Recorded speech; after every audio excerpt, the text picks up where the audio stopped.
কম পরিশ্রমে কম সময়ে টেস্টি রান্না করতে চাইলে বানাতে পারেন ক্ষীর কাতলা। আদা, রসুন, পেঁয়াজ বা কোনো রকম সবজি লাগে না এই ক্ষীর কাতলা বানাতে। 4 পিস কাতলা মাছ লবণ মাখিয়ে নিন। এই রান্নায় হলুদের ব্যবহার হয় না।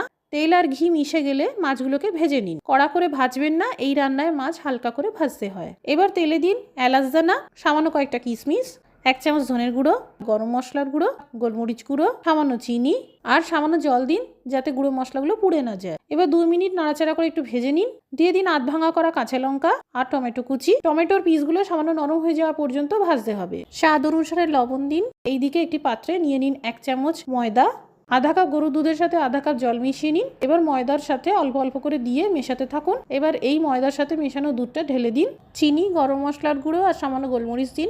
ভালো করে মিশিয়ে নেওয়ার পর মাছের পিসগুলো দিয়ে দিন। এবার কম আঁচ করে ঢেকে 5-7 মিনিট রান্না করুন। এই দেখুন ক্ষীর কাতলা একদম রেডি।